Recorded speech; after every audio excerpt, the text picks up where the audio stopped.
world's youngest billionaires are anywhere from 19 to 30 years old and are worth a combined $110 billion.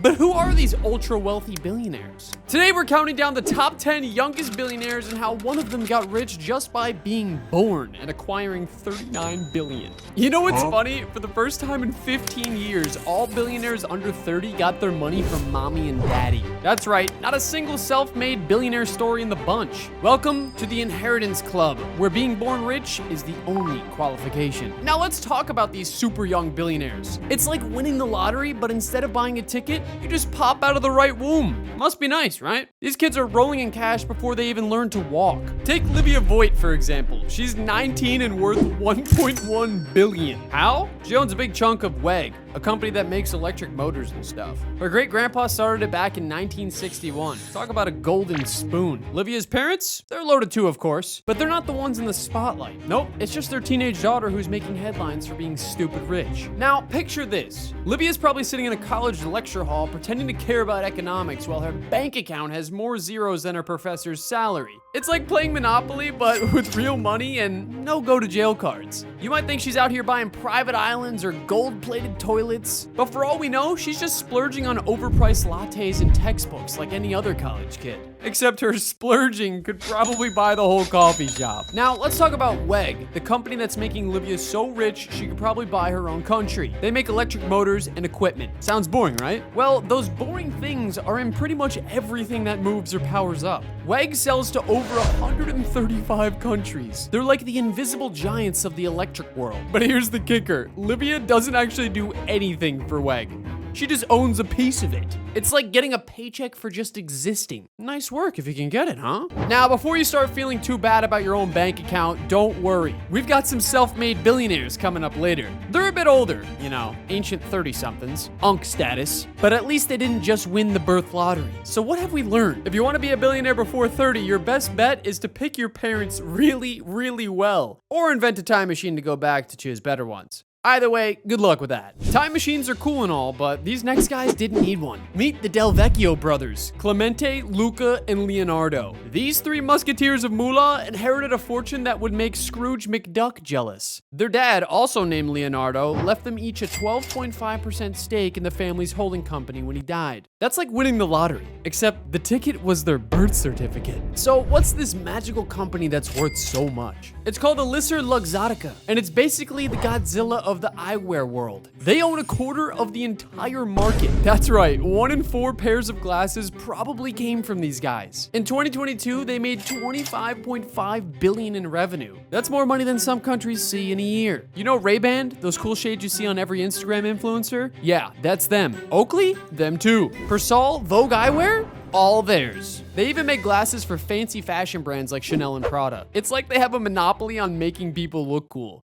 Respectable. Now you might think these brothers are living it up, throwing money around like confetti, but here's the kicker. They're actually interested in the family business. Clemente, the baby of the bunch, wants to keep daddy's legacy going, and Luca's all about innovation and saving the planet. How smart of them to care about the company that's making them filthy rich. Let's put their wealth in perspective. The average net worth for people under 35 is about $76,000. With this economy, it's probably lower. These guys, they're worth over $4 billion each. That's like comparing a puddle to the Pacific Ocean. It's not even in the same league. So what's next for these brothers? They could sit back and count their money, but that's boring. They might actually work for a living. Imagine that. They could revolutionize the eyewear industry. Maybe invent glasses that let you see through walls, or contact lenses that give you superhuman vision. Sky's the limit when you have more money than sense. But here's the real question. Does inheriting billions make you a business genius? Or just really, really lucky? These guys are running a company that sells to 150 countries before they've even had their quarter-life crisis. It's like being handed the keys to a Ferrari before you passed your driving test. Forget inheriting fortunes. These next guys built empires from scratch faster than you can say trust fund, baby.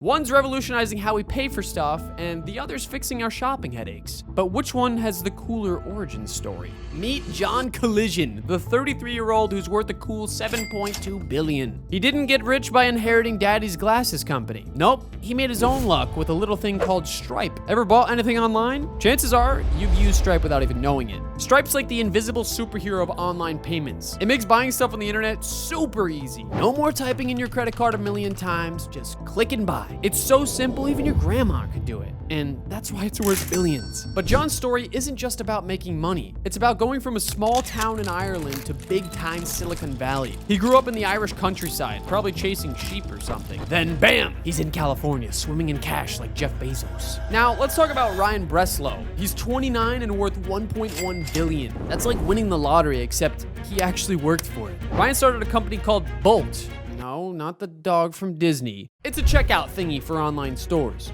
Bolt's all about making online shopping less of a pain. You know when you're trying to buy something and the website's like, create an account, enter your life story, sacrifice your firstborn. Yeah, Bolt gets rid of all that nonsense. One click and you're done. It's like magic, but with computers, similar to Stripe. So we've got John and Ryan, both super young, both stupid rich, but they're not just sitting on their piles of money. They're actually trying to make the internet better for all us poor schmucks. How nice of them, right? These guys are proof that you don't need gray hair to come up with good ideas. They saw problems and fixed them before they were old enough to rent a car. It's kind of annoying how smart they are. Makes the rest of us look bad. But here's the real question. Who's got the cooler story? Is it John, the Irish farm boy turned tech tycoon, or Ryan, the guy who's trying to make shopping as easy as breathing? Tough call, right? Now, John and Ryan might be cool, but can they give you wings? Meet the guy who could buy and sell them both with his pocket change. He's got enough money to fill a swimming pool with Red Bull. Actually, make that an ocean. Meet Mark Mateschitz, the 31-year-old who's sitting on a crazy 39.6 billion fortune. How'd he get so rich? Easy. His dad died and left him half of Red Bull. Talk about a sugar rush to the bank account. So Mark now owns 49% of Red Bull. Last year, they sold 12.1 billion cans. That's enough for every person on Earth to get the jitters 1.5 times over. Now, Red Bull isn't just some drink company. They're like the cool kid at school who's good at everything. They own sports teams, sponsor extreme events, and even have their own media company. It's like they're trying to take over the world, one caffeine-fueled heart palpitation at a time. You'd think Mark would be living it up, right? Nope. He quit his job at Red Bull's organics division. Why? Because he thinks being a boss and an owner is too much. Poor guy. Must be tough deciding which yacht to cry on. Here's a fun fact. Red Bull makes more money than some small countries. They raked in 11.6 billion last year. That's like selling a $5 energy drink to every single person in the US and Canada twice. But running a company this big isn't all fun and games. Mark has to deal with health nuts who think Red Bull is the devil's juice. And let's not forget all about those energy drinks trying to steal Red Bull's thunder. So, what's Mark doing with all this cash? We don't know. Maybe he's building a giant treehouse made of empty Red Bull cans? Or maybe he's just sitting in a room swimming in a pool of energy drinks. Who knows? Speaking of swimming in money, there's a guy who could fill an Olympic swimming pool with cash from selling, wait for it, salmon. Yep, you read that right. Salmon. How the heck does that work? Well, this story is about to get fishy. Meet Gustav Magnar Witzo. He's 30 and worth 4.2 billion. That's a lot of fish sticks. Gustav owns almost half of Salmar, the world's second biggest salmon maker. Imagine being so rich you could eat salmon for every meal and still have enough left to buy a small country. Salmar's not your average fish shop. They sell salmon to over 50 countries. That's enough fish to feed every Norwegian a nightly salmon dinner. And people can't get enough of it. The demand for salmon is going crazy. It's like the whole world suddenly decided to go on an omega-3 binge. This salmon craze has been great for Gustav's wallet, obviously. Salmar's stock price has gone up 800% in 10 years. That's better than most tech stocks. Who knew that fish could be such a good investment? Maybe we should all start salmon farming in our bathtubs. Gotta start somewhere. But Gustav's not just about fish. He's also into tech startups and real estate. It's like he's trying to cover all his bases. Fish, computers, buildings. What's next? Salmon-flavored smartphones? Now, you might think salmon farming is all sunshine and rainbows, but it's got some fishy problems. People worry about overfishing, messing up habitats, and using too many drugs on the fish. It's like trying to keep a giant aquarium clean,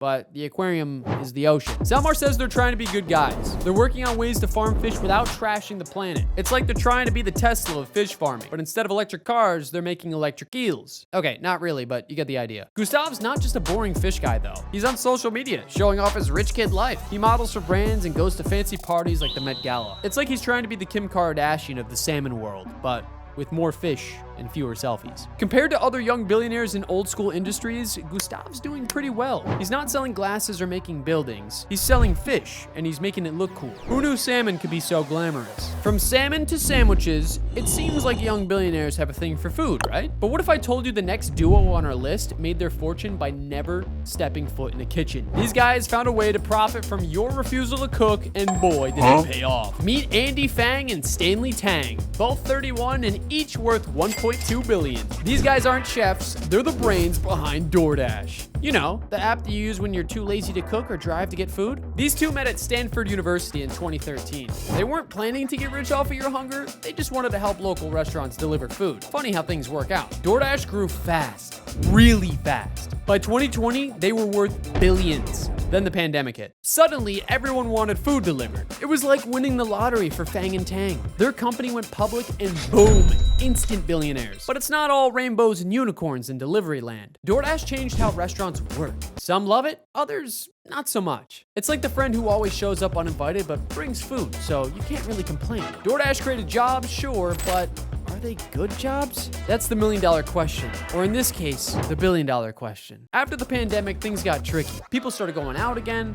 Shocking, I know. But DoorDash had to figure out how to keep growing. It's like trying to sell umbrellas when the sun comes out. Fang and Tang aren't just sitting around counting their money though. Fang's working on making DoorDash's tech better. Tang's thinking about robots, because apparently the future is robots bringing us tacos. How does DoorDash stack up against other food delivery apps though? Pretty well actually. They're beating Uber Eats and Grubhub in the US, and it's looking like they're winning the race where the prize is bringing you cold fries. Real estate in Hong Kong? More like a game of Monopoly on steroids. And the king of this concrete jungle? Jonathan Kwok, a 32-year-old with a $2.4 billion fortune. Talk about being born with a silver skyscraper in your mouth. Kwok didn't build his empire. He got a gift wrap when his dad kicked the bucket in 2018. Now he's got big chunks of Sung Hung Kai properties and Empire Group holdings. These aren't just any old buildings. We're talking about the stuff that makes Hong Kong look like a fancy Lego set. Sun Hung Kai Properties is the big cheese in Hong Kong real estate. They built some of the tallest toys in the city's sandbox, like the International Commerce Center. It's so high, the people at the top probably need oxygen masks. But it's not all champagne and caviar in Hong Kong these days. The city's been through some rough patches. Protests, pandemics, you name it. Property prices have been wobbling like a drunk tightrope walker. Poor Jonathan might have to sell a yacht or two. So, what's a young billionaire to do? Kwok's not just sitting pretty. He's talking big about innovative and sustainable development. Sounds fancy, right? It's like he's trying to build eco-friendly castles in the sky. Compared to other real estate big shots his age, Kwok's doing all right. But let's be real. In the world of property tycoons, he's still wearing training wheels. At least he went to Cornell. That's like the Harvard of, well, somewhere. Hong Kong's got more problems than a math textbook these days. Political drama, economic hiccups, it's all hitting the property market hard. But hey, when you're worth billions, even a bad day probably feels pretty good. Now, want to hear something wild? The Kwok family doesn't just build buildings. They're into giving money away too. Education, community stuff, the works. It's like they're trying to buy personality to go with their penthouses. Jonathan Kwok, the boy wonder of Hong Kong real estate. He's rich, he's young, and he's got more floors than most people have socks. Just don't ask him to change a light bulb. If you enjoyed, subscribe, and feel free to check out my previous billionaire yacht tier list video on screen before it goes away.